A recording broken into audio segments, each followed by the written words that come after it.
Pues muy buenos días, ¿cómo están el día de hoy? ¿Bien o nada más o menos?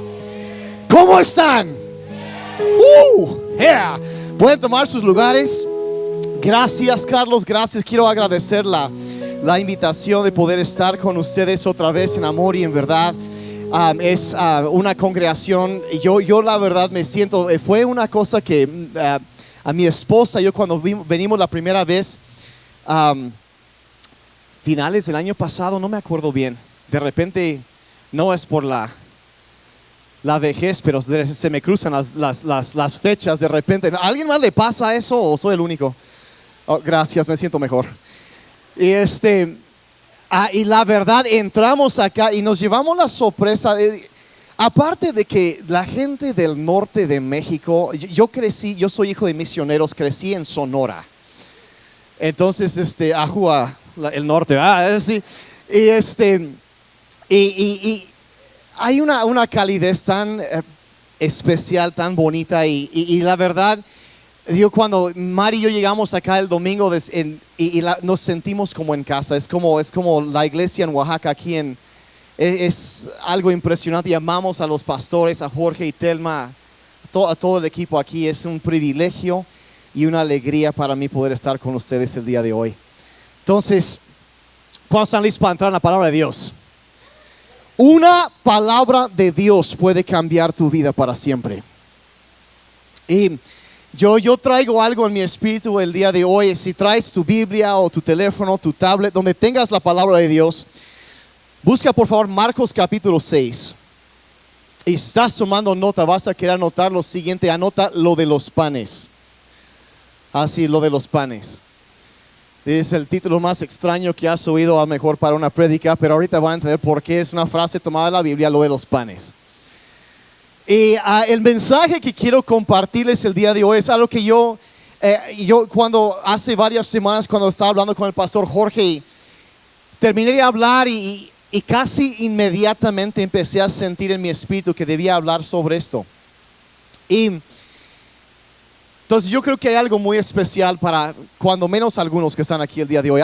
Dios va a traer luz y dirección a sus vidas y yo creo que Dios va también a aumentar nuestra fe en esta mañana. ¿Cuántos pueden creer por eso? Dios es bueno. Entonces, Padre, ponemos este tiempo en tus manos. Padre, yo te doy gracias porque tú eres bueno. Y Señor, te pedimos que tu palabra nos sea abierta en esta mañana. Y Padre, yo pido tu bendición sobre este lugar, en este momento, Padre, en esta reunión, Padre, lo que tú nos quieres hablar a nuestro espíritu para levantarnos, Padre, te pedimos, aumenta nuestra fe. Padre, como te he estado rogando, trae esperanza, dirección a nuestras vidas. Padre, yo pido que traigas una unción fresca sobre mi vida para hablar tu palabra y Padre, sobre los oídos y el corazón de cada persona aquí o escuchando, Señor. Padre, pedimos que tu palabra nos sea abierta en esta mañana y como les pasó a esos dos discípulos que iban caminando rumbo a Emaús, ese día que Jesús les apareció, dijeron después cómo ardía nuestro corazón entre nosotros mientras Él nos abría las Escrituras. Y Padre, pedimos que tu palabra sea abierta y que nuestras vidas sean transformadas para siempre. Te pedimos en nombre de Jesús. ¿Y cuántos dijeron amén? Amén, ok. Entonces, lo de los panes. La situación aquí está en que los discípulos se habían subido a una barca, a lo mejor se acuerdan la historia, y Jesús se había quedado atrás a orar y ellos están pasando en el mar de Galilea y de repente se levanta una tormenta y se asustan y en la madrugada Jesús llega caminando sobre el agua.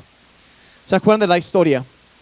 Y cuando entonces estaban, dijeran, medios friqueados cuando lo vieron, por decirlo muy amablemente, y entonces él hace un milagro. El verso 51 dice: cuando subió a la barca, el viento se calmó y los discípulos quedaron boquiabiertos, maravillados.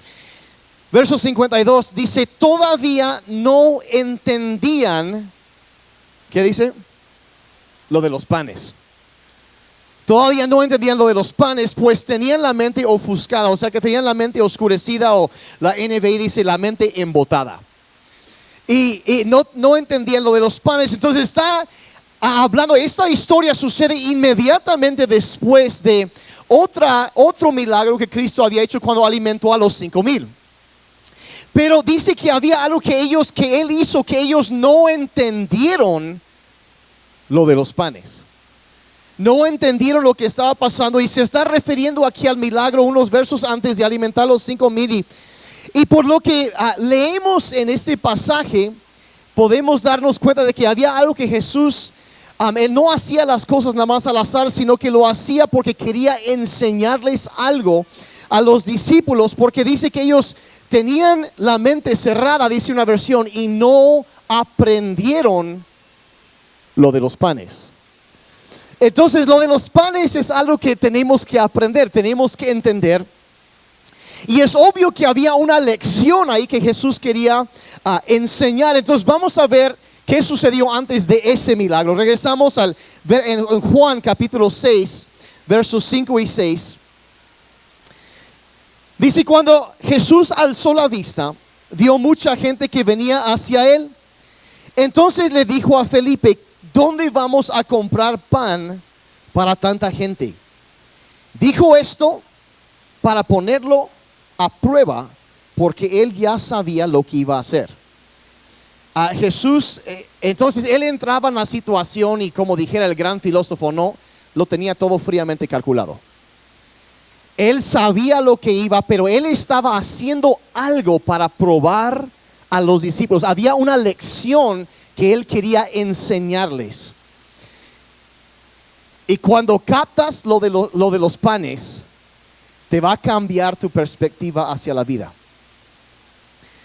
Tenía todo planeado y no solo lo hizo para alimentar a la gente, sino porque quería enseñar algo. Entonces aparece en 3 de los evangelios cuando menos esta historia, y entendemos ahí que había cuando menos 5,000 hombres, dice, y aparte mujeres y niños. Entonces Cristo aquí está predicando. La gente llegaba porque hacía milagros, y ahí llegaban a montones por multitudes, y llevaba algún tiempo ahí. A lo mejor dicen muchos comentaristas que un número conservador aquí sería de entre 15 a 20 mil personas. Y si le cuentas ahí también los adolescentes, ya saben cómo es la cuestión de la comida ahí no se dispara, ¿verdad? ¿Cuántos tienen hijos de adolescentes, verdad? Que Dios los bendiga, ¿verdad? Yo tengo 2 adolescentes, entonces la gente estaba ahí, y el predicador ahí estaba y seguía ahí como algunos predicadores, y de repente pues no habían desayunado bien y les empezó a dar hambre a la gente. Entonces puedes imaginar que sigue la reunión allá arriba, se acabó el contador, ¿no? El conteo regresivo que le dan, y ahí está, y Jesús sigue predicando y predicando, y como que los discípulos están hasta allá atrás, y ya empieza a ver la junta de la logística. Oye, tú, Pedro, pasa y dile que ya. O sea, ya la gente tiene hambre, se quieren ir, o sea, estamos no hay para comer, y no hay esto, y sigue predicando y no para. Entonces yo creo que ya estaban a punto de nombrar un representante para ir y decirle: oye, dale hasta ahí, ¿sale? O sea, ya dales chance a la gente, tienes misericordia, y cuando menos no hables de eso del pan de la vida, porque más hambre da todavía. Ya déjalo hasta ahí, ¿no? O sea, es como que no le y entonces mientras está en la junta de los servidores con la logística, se voltea Jesús con Felipe y le dice: Felipe, ¿a dónde vas a encontrar pan para toda esta gente? Le lanza un desafío y empieza la enseñanza de lo de los panes. Y les voy a compartir 3 verdades muy sencillas que podemos aprender de esto, 3 lecciones que podemos aprender de este milagro. Eso es lo de los panes. La primera cosa es esto, si estás anotando: nunca debes medir un problema según tus propias habilidades. Nunca debes medir un problema según tus habilidades. Nunca debes hacer eso. Es la regla equivocada. Tenemos la idea, vemos nuestra capacidad y nuestras habilidades, lo que nosotros podemos hacer, y decimos: bueno, aquí estoy yo y así está el problema. el reto que enfrenta aquí. Y si yo estoy por acá y el problema más o menos es tamaño, entonces bueno, le entro.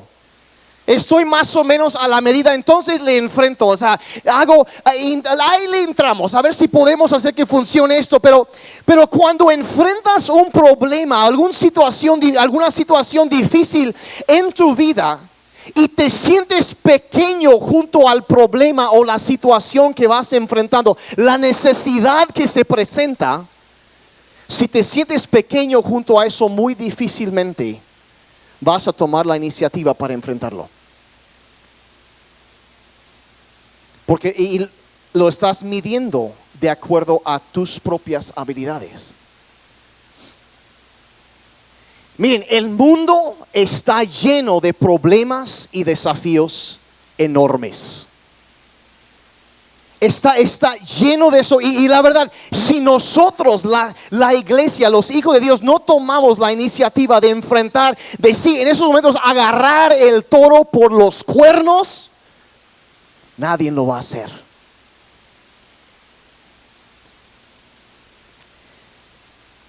Pero no debes medir un problema según tus propias habilidades. No debes hacer eso.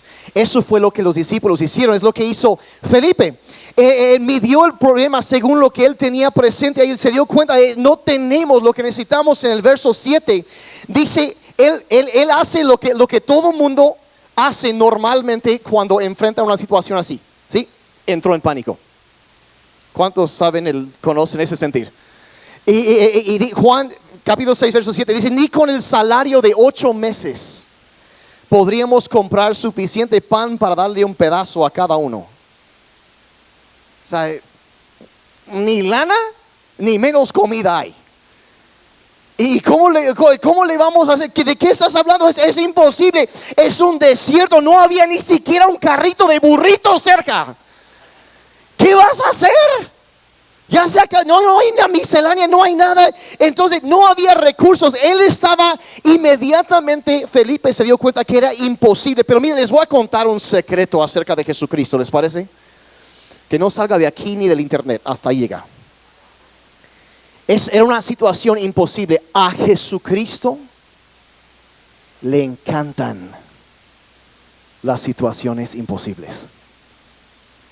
Le encantan. Pueden imaginarse a Jesús que llegan y dicen, es que no hay pan. Y Jesús entra, crisis nerviosa. Se le bota la presión arterial ¿y qué vamos a hacer? Híjole, ¿qué vamos a hacer? ¿Pueden imaginar a Jesús haciendo eso? O sea, no. Él desde un principio ya sabía qué iba a hacer. Miren, o sea, ahí se le bota 30, 40 puntos su presión y ¿qué vamos a hacer? Y crisis, no, le encantan las situaciones imposibles. Él sanó a una mujer que llevaba 12 años sufriendo de una enfermedad. Cuando los doctores ya habían dicho, ¿sabes qué? Para tu situación no hay esperanza. Pero no contaban con Cristo. No hay esperanza. Él sanó a un hombre que había llevado 38 años sin poder caminar. Es que es imposible y no hay esperanza. No. A Cristo le encantan las situaciones imposibles. Y todo, miren, Él sanó a Lázaro cuando tenía 4 días de muerto. Más imposible que eso, imposible. De plano, o sea, no, buscaba, le encanta, Cristo lo sanó, nada era imposible para él. Y miren, es posible, ya está probable. Es más, la razón que yo traigo la carga el día de hoy de compartir ese mensaje es porque hay gente aquí, ahorita mismo, que están enfrentando una situación que ustedes, a lo mejor hasta ustedes mismos han dicho que es imposible. Y como dicen, no sé si dicen lo mismo aquí en Norte, en el sur dicen, se le salió del huacal la situación. ¿Sí saben a qué me refiero? Donde parece que está mal y de repente se va peor. Y eso es y situaciones que entran en la vida en donde no tenemos control. Quisiéramos hacer algo, pero como que no podemos. Situaciones a veces entran y son situaciones imposibles. Y decimos, bueno, ¿por qué Dios permite algo así en mi vida? Si me he portado bien. ¿Por qué sucede esto? Y aquí lo más desesperante de todo es que Jesús hizo esto para probar a Felipe. Y yo creo que es obvio en la historia que Jesús les lanza y los deja a ver qué van a decir. Que a veces Dios permite que venga algo a nuestra vida. Y miren, Jesús dejó a los discípulos luchar un rato con el problema antes de hacer algo. ¿Cuántos en algún momento han sentido que como si Dios hubiera hecho eso? Y Señor, haz algo. Y como que nada más no hace lo que... ¿O será que siempre Dios da la respuesta al instante? No. Y mi experiencia ha sido que me permite luchar con la situación un rato antes de intervenir. Eso ha sido mi experiencia. Nos deja ver que es algo imposible. ¿Por qué? Porque es una prueba perfecta. Si dije que Jesús había hecho esto para probarles, estaba haciendo una prueba. Ahora debes entender que cuando entra una prueba, hay una prueba en tu vida, no es para que Dios te dé una calificación. No es para calificarte. No es eso, es para hacerte crecer. Él nos conoce y nos prueba para hacernos crecer. Y cuando salimos del otro lado de algo, hemos aprendido algo. Pero si lo saca instantáneamente, entonces muchas veces no crecemos. Pero cuando luchamos con una situación y peleamos con eso, por un tiempo nos va fortaleciendo y salimos del otro lado más fuerte. Dios lo hace para estirar nuestra fe. Lo hace para cambiar nuestra perspectiva y meterlo más en cosas eternas. Porque de repente, cuando se han dado cuenta que todo es tan importante, pero cuando de repente pasas una situación donde en un momento estamos peleando por X o Y cosa y quiero una camioneta nueva o algo así, pero de repente surge una situación que ya es cuestión de vida o muerte. De repente en esos momentos tus prioridades tienden a cambiar. ¿A poco no? Y nos empieza a enfocar en lo que realmente importa. Y lo hace también para demostrar su amor para nosotros. ¿Cómo permite una prueba?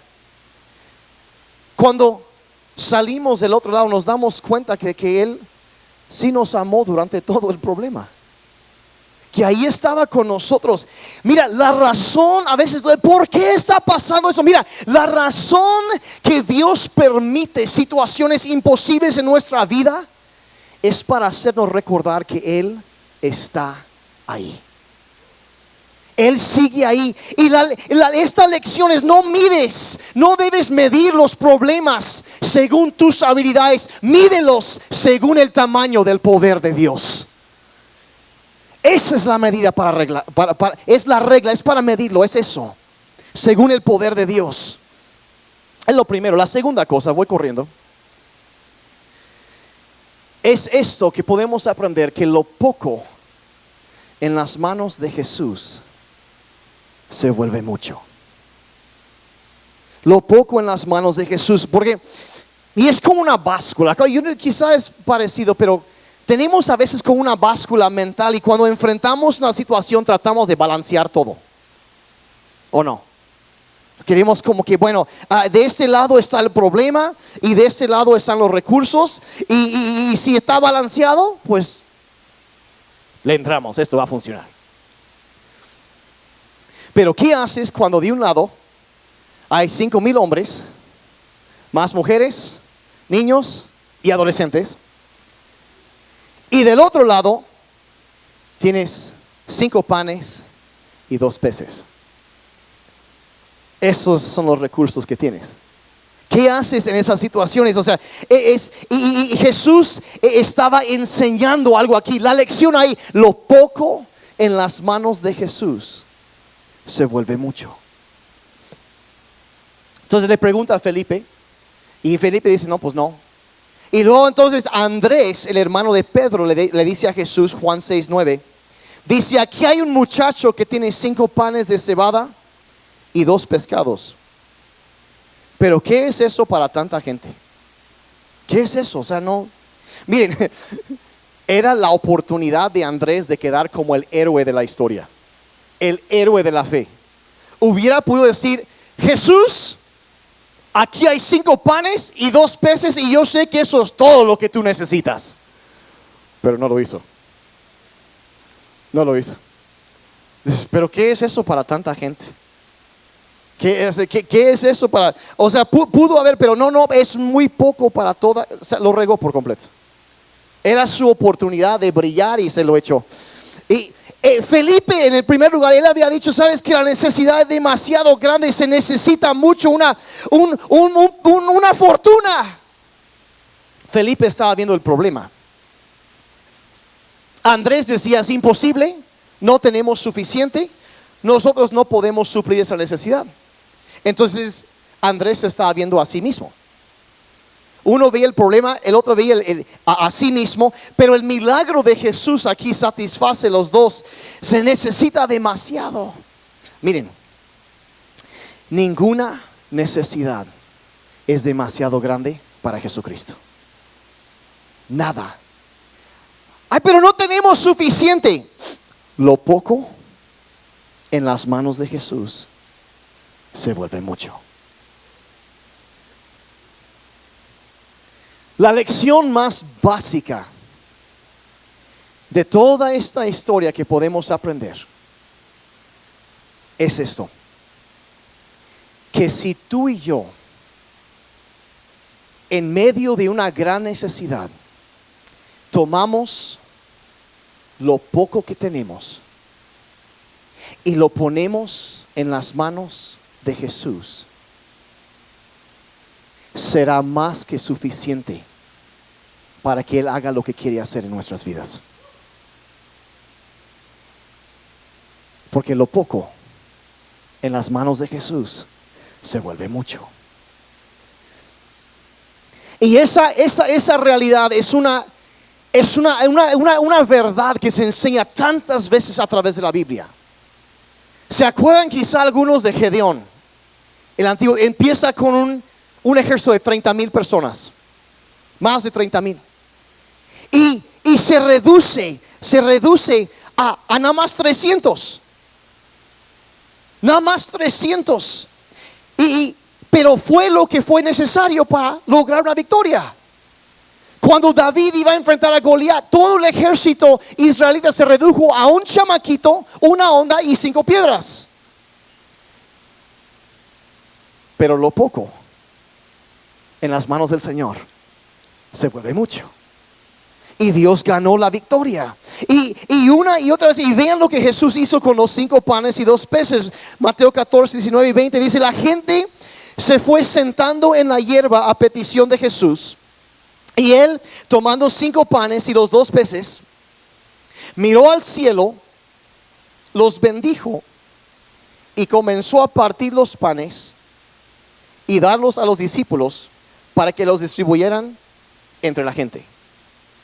Ahora puedes imaginar la reunión de los servidores. Ahí está. Bueno, híjole.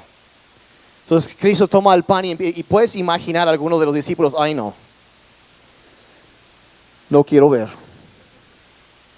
Ahora qué va a hacer.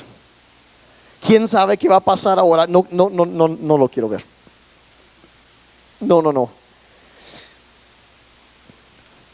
No sabían que lo poco en las manos de Jesús se vuelve mucho. Ahora, lo que voy a decir en los siguientes 5 minutos va a cambiar para siempre tu perspectiva hacia los problemas. Y si lo captas, te va a revolucionar la vida. Va a revolucionar situaciones, va a traer más fe a tu vida. Y hay que entender que cuando ves diferentes casos en la Biblia, Dios casi siempre hace las cosas, sigue cierto patrón en su manera de interactuar con nosotros. Muchas veces vas a entender muchas cosas si captas esto ahorita. Es un patrón que sucede muchas veces en la vida y si lo entiendes vas a entender cómo es que Dios obra. Muchas veces cómo lo hace y si no lo entiendes, la obra de Dios siempre te va a confundir. Vas a andar con preguntas muchas veces en la mente y a veces estamos en un problema y decimos, ¿qué chihuahua está haciendo Dios en mi vida ahorita?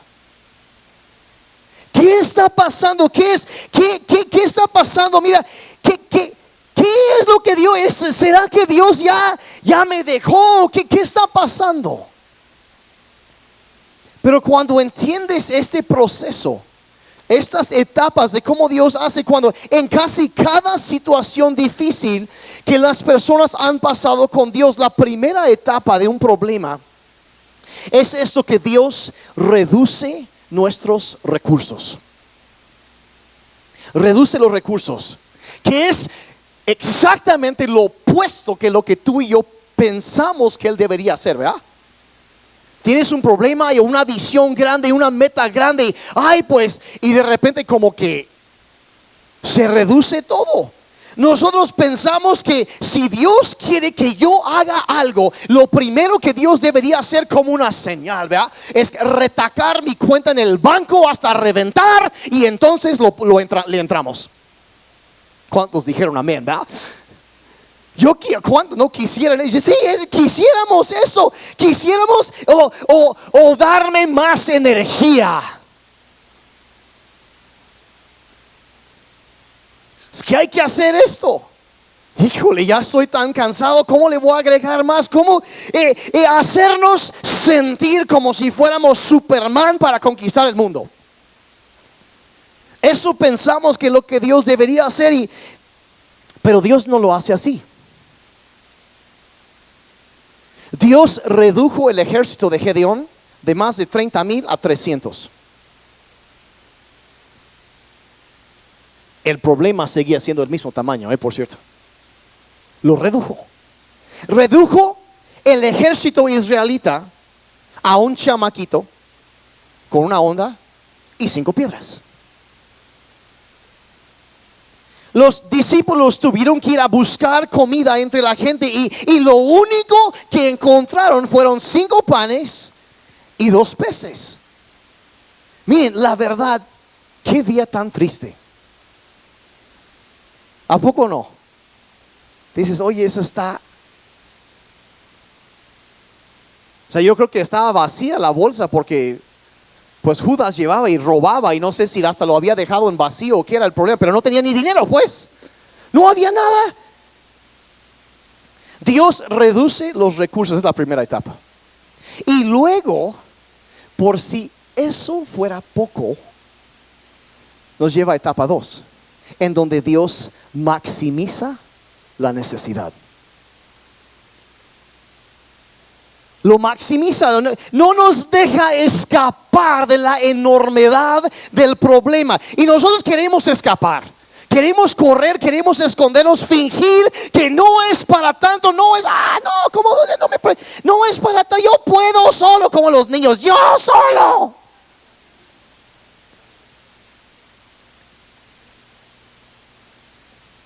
Pero Dios dice, no, como que lo agarra, toma el problema y lo mete en la cara para que lo veas y te das cuenta de lo enorme que es. Mira, aquí está la multitud, mira, hay toda esa gente, aquí está el problema así de grande, el tamaño real. Maximiza la necesidad.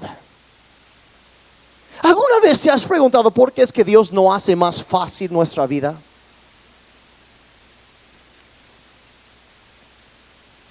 ¿Por qué no nos da todo el tiempo lo que necesitamos? ¿Por qué no lo hace?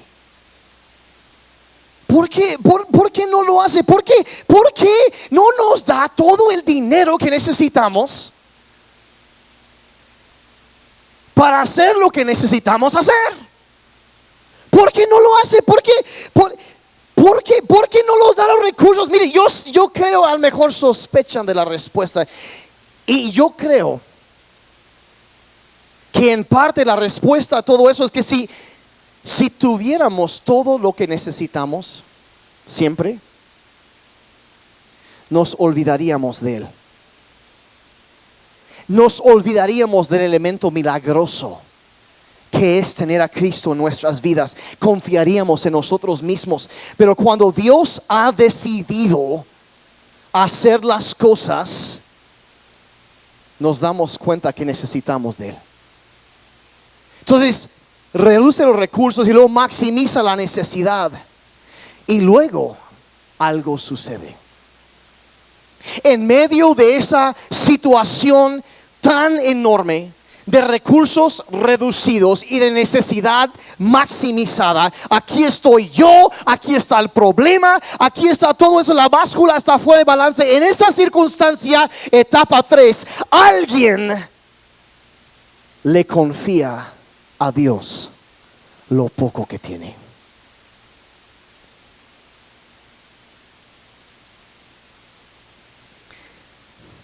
Y es un momento increíble cuando alguien toma un paso en fe y dice: sabes que yo le voy a poner en las manos de Dios. Si es un niño, un adolescente de 15, 16 años diciendo: yo voy a tomar mi onda y mis piedras y las voy a poner en las manos de Dios y voy a confiar en Dios. Si es David confiándole a eso, si es un Gedeón confiándole a Dios sus 300 hombres, o si es un niño que se acerca y le confía a Dios sus 5 panes y sus 2 peces, es un momento hermoso. Y la verdad es que nosotros siempre queremos esperar a que alguien más llegue con los recursos para tener todo lo suficiente para hacer lo que necesitamos hacer. Pero ¿sabes qué? Nunca aparecen. No sé si acabo de cortarle las alas a alguien. ¿Pero cómo?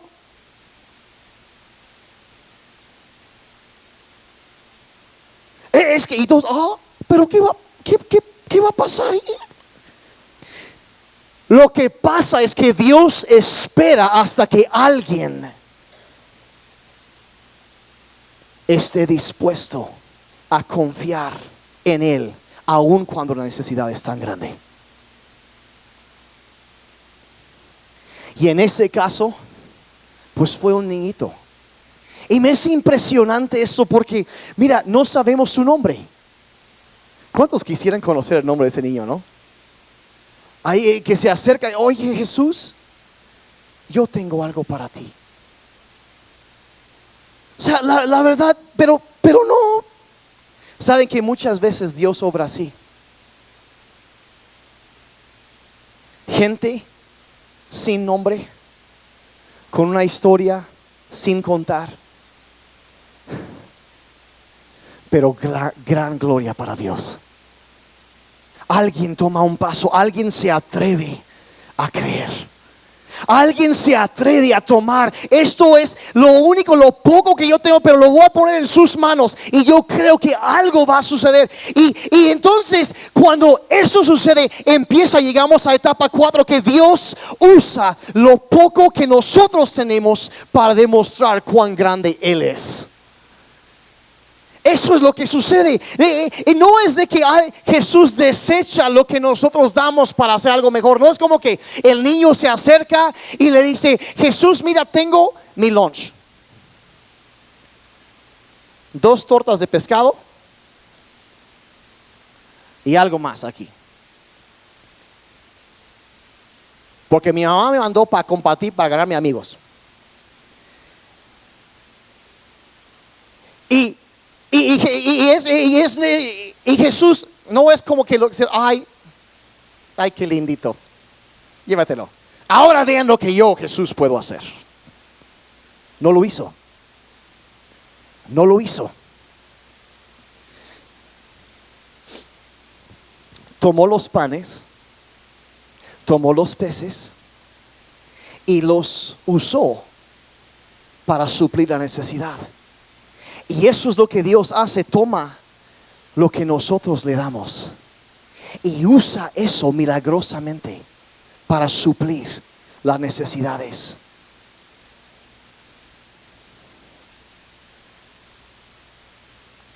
Hay algunos aquí ahorita que necesitan tomar un paso en fe. Y dice: Señor, yo estoy enfrentando una situación enorme, tengo esa necesidad, tengo esto. Y dice: es que yo tengo poco. Nunca olvides que lo poco en las manos de Jesús se vuelve mucho. Pero mientras sigue en tus manos, no puedes llegar a etapa 4. Lo poco en las manos de Jesús. ¿En qué área de tu vida necesitas empezar a confiar más en Dios?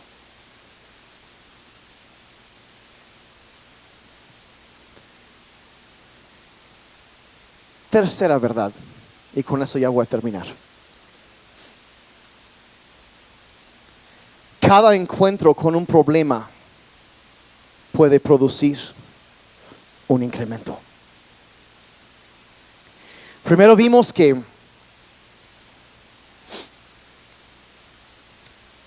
no debemos medir un problema según nuestras propias habilidades.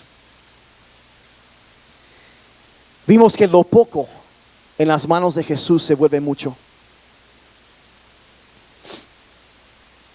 Y la tercera es eso: cada encuentro con un problema puede producir un incremento. Porque Jesús bendijo esos panes, esos peces y empezaron a repartir a la gente. Empezaron a repartir y a repartir. Dice: todos comieron hasta saciarse. Y es la lección. Esto es como que la lección que podemos aprender después de que acabe todo, después de que sucede el milagro, después de todo. Empezamos al final del asunto es cuando empezamos a sumar las cosas. Y la línea final es que toda situación todo encuentro con un problema o un desafío puede producir un incremento. Tienes 5,000 hombres que tienen hambre y 5 panes y dio 2 peces, y agrega a Jesucristo a la ecuación e igual a todos comieron hasta saciarse. Pero eso no fue todo. No fue todo. Todavía hay algo más que sucede al final. Juan 6, 12 y 13. Dice: cuando ya todos estuvieron satisfechos, les dijo a sus discípulos: recojan los pedazos que sobraron, para que no se desperdicie nada. Ellos lo recogieron, y con los pedazos que sobraron de los panes, llenaron 12 canastas.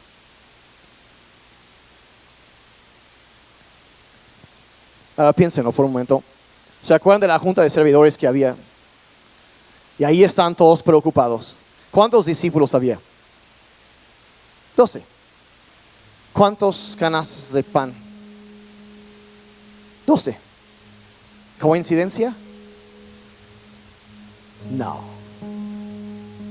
No, era como Jesús quería, los estaba enseñando. Cada uno quería asegurarse de que cada uno de ellos se quedara con su canasto lleno de pan, para que quedara bien cimentada en su mente esto. Y ahora, en lugar de que todos estén preocupados pensando: bueno, ¿cómo le vamos a hacer? Ahora sí la mentalidad es: miren lo que Jesucristo puede hacer.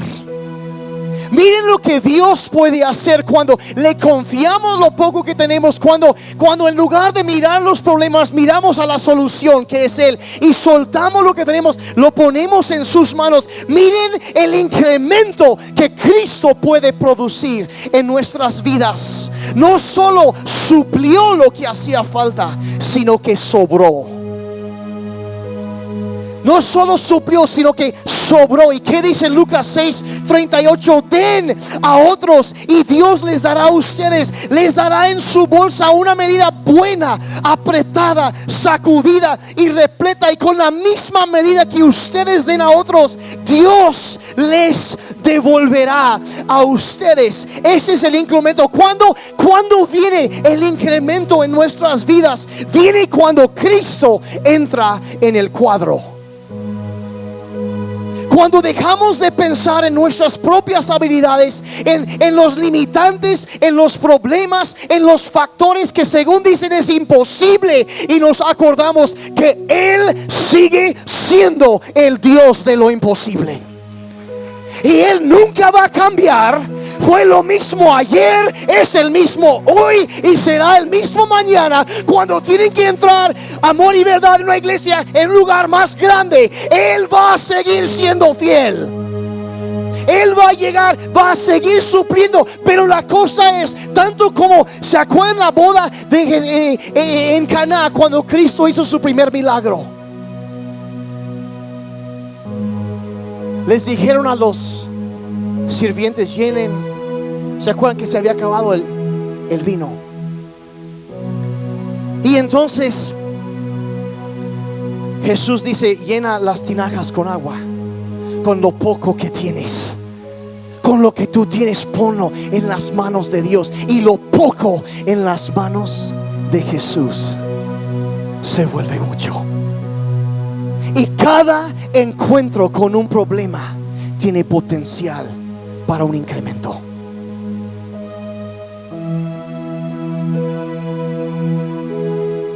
¿Cuándo viene el incremento? Viene cuando Cristo entra en el cuadro. Si Cristo no hubiera estado ahí ese día, habrían tenido cinco panes y 2 peces. Eso es lo que hubieran tenido. Pero cuando Él entra en la ecuación, todas las necesidades son suplidas. El incremento viene cuando Jesucristo está involucrado.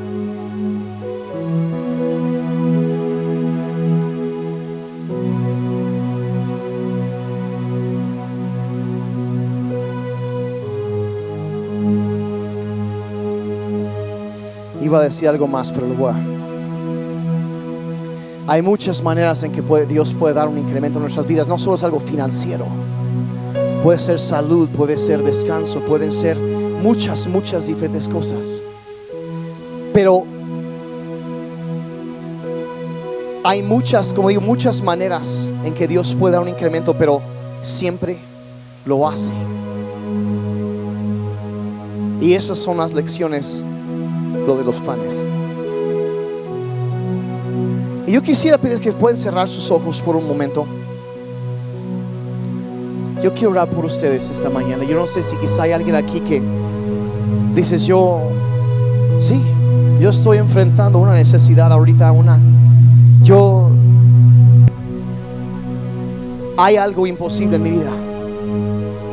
Y yo creo que hay personas que están escuchando ahorita que algo ha venido a tu mente y como que algo te dice: sabes que mira, necesitas tomar un paso en fe, necesitas hacer esto. Hay algo, dices: pero yo tengo poco, a lo mejor, pero soltar algo. No sé cuál sea la necesidad, pero cada problema, no vamos a medir los problemas de acuerdo a nuestros recursos, a nuestras habilidades. Los vamos a medir de acuerdo al poder de Dios. Y vamos a recordar que lo poco en las manos de Jesús se vuelve mucho. Y vamos a recordar que cuando confiamos en Dios en medio de una situación que parece imposible, Él no solamente puede suplir lo que haga falta, sino que Él también producirá hasta un incremento. Y así, con los ojos cerrados, si tú estás aquí el día de hoy y dices: ¿sabes qué, Daniel? Yo hay una necesidad en mi vida. Yo necesito oración esta mañana. Si puedes levantar tu mano, yo quiero orar por ti. Gracias. Yo quiero orar. Yo quiero orar que Dios te guíe. Yo quiero que Dios infunda fe nueva en tu vida. Quizá estás diciendo, bueno, las cosas, como los recursos fueron reducidos. Sabes que lo que pasa no es de que Dios te ha dejado, sino que Dios está estirando tu fe y está a punto de hacer un milagro. Eso es lo que estás viviendo. Padre, yo pido en esta mañana por cada persona que ha levantado su mano. Y Padre, yo los bendigo en tu nombre. Padre, yo declaro sobre ellos, Padre, que quizá hay momentos en cuando enfrentamos quizá una enfermedad, quizá una necesidad económica, quizá un proyecto grande en el trabajo. Pueden ser tantas diferentes cosas, Padre, que es imposible que yo pueda alcanzar a entender incluso las implicaciones y la aplicación que este mensaje puede tener en los que están aquí en este día. Pero Señor, por algo tú querías hablar al corazón de alguien en esta mañana. Y Señor, yo hablo sobre sus vidas y yo declaro una fe renovada. Padre, cuando empezamos a ver cómo las cosas se reducen, decimos, ¿cómo es posible? Y vemos la necesidad que nos rodea y cómo se va a suplir. Padre, yo pido en este día, ayúdanos a entender que en ese punto lo único que tú pides de nosotros es seguir adelante, es seguir creyendo en ti, es soltar lo que tenemos, ese poco de esperanza que aún nos queda, depositarlo en ti, Señor, y ver cómo lo poco en tus manos se vuelve más que suficiente. Padre, por cada persona, cada empresario, por cada familia, en la necesidad que tengan, Señor, quizá es para sanidad en un matrimonio, Señor, ponemos eso delante de ti, Señor. A lo mejor quedan pocas ganas de seguir adelante, pero Señor, lo vamos a hacer, vamos a seguir, vamos a confiar en ti. Y Padre, yo te doy gracias que tú eres el mismo ayer y hoy y siempre. Y tú sigues multiplicando lo que ponemos en tus manos. Padre, si es empezar a confiar en ti, Señor, con nuestros diezmos, si es empezar a confiar en que tú puedes alcanzar a un familiar que está perdido y ponemos lo poco que yo puedo hacer para amar. Y Padre, confiamos en que tú harás el milagro. Padre, yo bendigo la vida de cada persona aquí. Bendícelo, Señor. Y Padre, te pido que tu mano milagroso, tu mano de poder se mueva a favor de ellos, en el nombre de Jesús. ¿Cuántos dijeron amén? ¿Cuántos pueden creer en Dios, que Él sigue siendo el Dios de lo imposible? Amén. Un aplauso a Dios. Él es bueno, Él es bueno, Él es bueno, Él es bueno. Lo poco en sus manos se vuelve mucho, y Él no ha dejado el trono. No te des por vencido, no te des por vencida. No le des ese gusto al diablo. Sigue adelante. El milagro está más pronto, más cerca que lo que pueden imaginar.